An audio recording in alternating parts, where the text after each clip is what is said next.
This morning, on the holiest day of our year, I want to ask a question that reaches straight to the core of our humanity. Not only how have I done wrong in this past year, but also what must we do when we have been wronged? It's easy to imagine ourselves as merciful and compassionate people. When the question is a hypothetical, we all say we would protect our loved ones, we would correct wrongs when they arise, and then we would move forward. We would never give in to vengeance, we tell ourselves. But Yom Kippur is not a day for illusions. It's not a day for telling ourselves comfortable half-truths. Yom Kippur is a day of truth-telling. And the truth is, vengeance runs deep in our lives. It whispers in our relationships. It lingers in our politics. It fuels our society. Every day we are wronged, and every day, even good people, even moral people, carry vengeance in their hearts, in their hands, and in their mouths. One of my favorite readings in our Shabbat prayer book, Mishkan Tefillah, puts it this way: "Disturb us, Adonai, ruffle us from our complacency. Wake us, O God, and shake us. Let not your Shabbat be a day of torpor and slumber. Let it be a time to be stirred and spurred to action." On this Yom Kippur, on the Sabbath of Sabbaths, I am both stirred and spurred. I am unsettled by what this year has revealed in ourselves and our world, and disturbed by how natural vengeance has become in our discourse. And so we ask, what must we do when we have been wronged? The Torah is clear.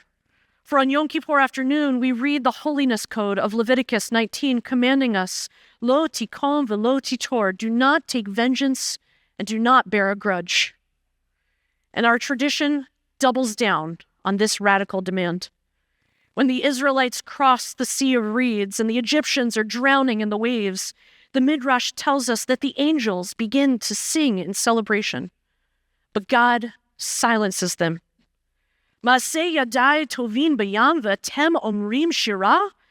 The work of my hands is drowning in the sea, and you would choose to sing? Even God refused to celebrate vengeance, even against a people who had enslaved the Israelites for centuries. If even God resists rejoicing at the downfall of enemies, how much more must we resist? And yet, how hard it is. James Kimmel Jr., a lawyer turned Yale psychology professor, has studied vengeance like an illness. He says, grievances activate revenge cravings, and those cravings look like a drug addiction. The more we get, the more we need, even though it wrecks our lives. Sit with that for just a second. Vengeance is not only tempting, it's addictive. And we struggle with the cycle of addiction everywhere, every day. When Charlie Kirk was assassinated just a few weeks ago, the reactions across our country were swift, predictable, and heartbreaking. Some mourned his death, remembering him as a father and a champion of conservative causes. Others openly celebrated, glad to see the end of his inflammatory rhetoric. But to rejoice at the death of a 31-year-old father murdered on a college campus, that is not justice. That is vengeance. To condemn the killing does not mean that you must endorse Kirk's ideas. It means recognizing his humanity. It means remembering the angels at the sea silenced when they sang over the death of the Egyptians. If even the Egyptians are told to hold their tongues, how dare we cheer at the death of another human being? And then there's Israel. For 2 years, my heart has broken at the news from Israel, the Gaza envelope, and within Gaza itself. Yes, Israel has a right and an obligation to defend its citizens against terror. Israel even has a responsibility to prevent future terror by bringing terrorist leaders and organizations to justice. But more and more, I see acts of supposed defense that have come with a devastating cost. Thousands of innocent Palestinians killed, injured, starved, driven from their homes, including children. When the language of vengeance creeps into our discourse, when leaders speak of wiping out or conquering the other side, when ordinary people celebrate civilian deaths, we betray the Jewish values upon which the state of Israel was built. The Torah itself demands a restraint in war. In Deuteronomy, we are commanded not to cut down fruit-bearing trees even in the midst of a battle. For a tree of the field is a person's life. If the Torah insists on compassion even for trees in war, how much more must we insist on compassion for human beings, created B'Tselem Elohim, in the image of God? I say this not out of naivety. Justice demands accountability. Israel must defend itself. But vengeance dehumanizes Palestinians and Israelis, Republicans and Democrats, friends and foes alike. And our addiction to vengeance will never bring peace. I'll be honest with you. This is not just about geopolitics or social media. I too struggle with vengeance. When I trust, I too can be hurt. I set high expectations for myself and for those around me, expectations that are too easy to fall short of. More times than I wish to admit, my hurt and disappointment lead to feelings and thoughts that I would rather not admit. My stomach churns with anger and frustration. I replay conversations in my head where my comebacks are full of snark and venom. I imagine the satisfaction if they were finally exposed or embarrassed. It is intoxicating, and it's exhausting. At some point, every time I enter into this destructive cycle, I realize I let the hurt occupy my head and my heart rent-free. And as long as I nurse the grudge, I will never be free. That is the truth Yom Kippur presses on us. Vengeance doesn't just hurt the other. It hurts us too. I also see this in smaller, everyday ways. I've heard it in conversations when one person feels slighted by another. I've seen it in parking lots when someone cuts off another person and suddenly years of friendship feel fragile. We tell ourselves that these moments are trivial, but vengeance grows in the soil of the small things. If we cannot practice forgiveness and justice in the little slights, how will we ever practice them in the greatest of crises? Yom Kippur demands that we start small, letting go of the daily grudges that clutter our hearts, so that we can be ready for the larger callings of justice. James Kimmel describes an exercise that he calls the non-justice system. A victim is asked to play every role in a courtroom: judge, jury, prosecutor, and witness. They hand down a guilty verdict, they imagine the punishment, and then, in a new courtroom, a higher judge asks, "What would it be like if you could forgive?"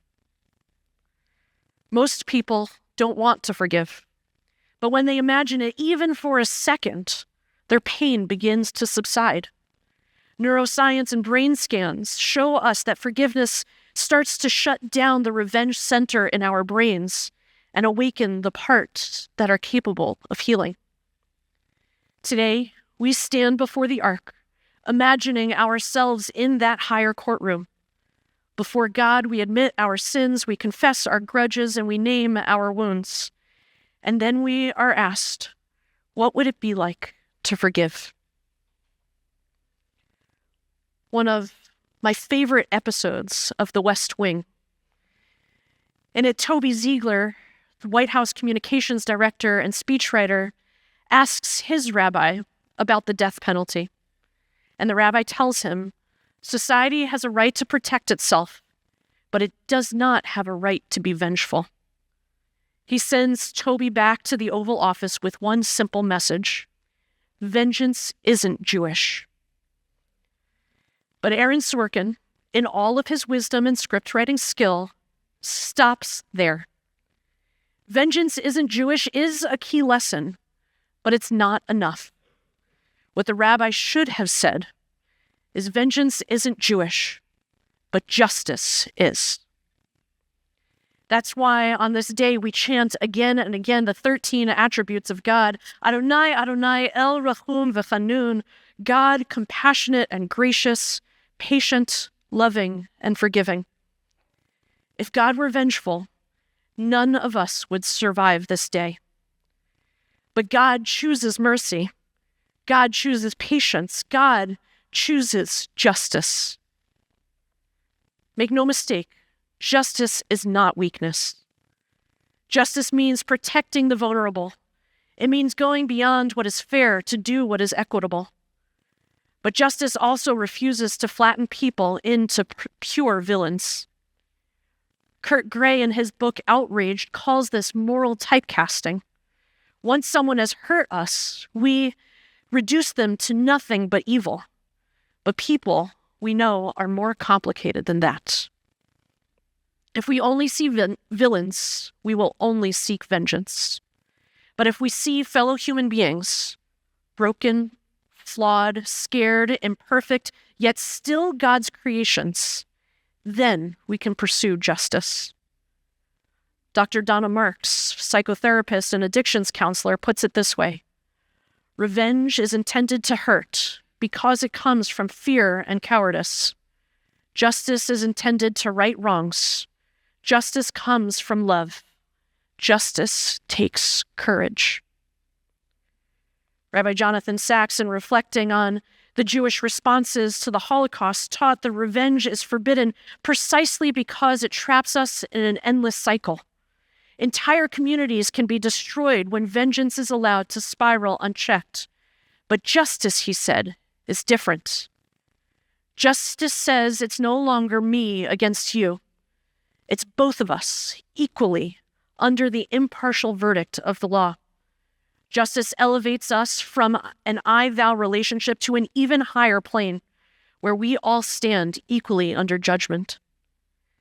That is the only way society can truly endure, not through vengeance, but through justice. Earlier this year, Rabbi Cohen and myself joined more than 500 other Jewish clergy in signing a letter through Heaps that spoke to this truth.